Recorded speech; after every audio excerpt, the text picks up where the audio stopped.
Hello everyone, how's everyone doing today? So last video, the audio sounded a bit weird, so I'm not gonna keep that video. So I'm gonna do it again. So I'm back on Lineage Piece. Actually, this is my first video on Lineage Piece. It is similar to Sailor Piece, which is on my channel. Go check that out. So I'm right now on my alt account, which if you've watched my Sailor Piece video, you'd know that this is my alt. So basically, it's another bandit beater, as you can tell from the quest on my left hand side. This is another bandit beater. I want to check this out with you guys before the next update that it has, so let's just get right into it. So first things first is the combat. Obviously it's the same as any other bandit beater game. Mindlessly beating bandits. So there's that. I did gain a few levels, so I did put some skill points into health. I was dying pretty quickly. If we do 15, there we go. Put that in strength. I don't really think I'm going to play on this alt for that long. I just did it to show you guys what this game is about. So obviously, let's check the inventory. We have, you can like select builds and all that, which is pretty nice. But the build diversity is, I mean, I don't think there's much build diversity. So the bag here is just for traits, which kind of sucks, but it is what it is. So here we have the like titles, which are, you can search for what title you want. Once you get certain levels, you unlock new like leveling titles, I guess, which will give you more XP and coins, obviously. And then we have the titles that you get from bosses, which have a certain percentage chance and whatnot, or are obtained from different bosses, I should say. Sorry. And then yeah, so those are the titles. Let's look at the main, I guess, damage stuff that you're going to want to look at, basically for endgame.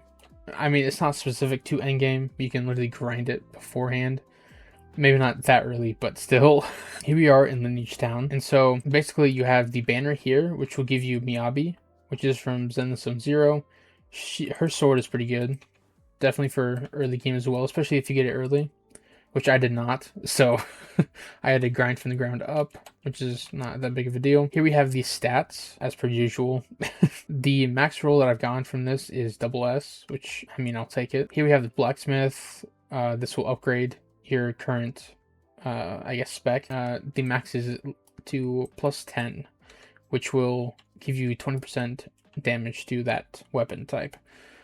Here we have the modifier. As you can see, it's basically a trait system for your specs, which aren't too bad. And then we have race rerolls here. These are basically just needed for the early stages of certain specs, I believe.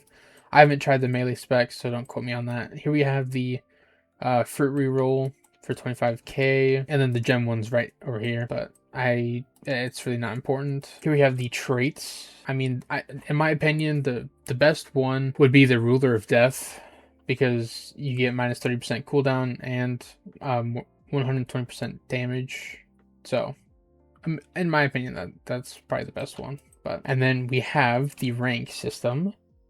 So if you've seen in like Sailor Piece or some other games, they have this where you have to reach certain requirements. The max rank is like Emerald, which I reached on my main account. I'm pretty sure that is the majority of what this town has. I did miss a few things here, so let me go check those out real quick. Okay, so in the Scorched Ruins, if you go over here, there's a artifact system, which if you have to be a certain level for it, but you basically unlock artifacts, which are gear to help you do more damage and can tank better. And then here you have trial keys, which will give you those gear if you want them.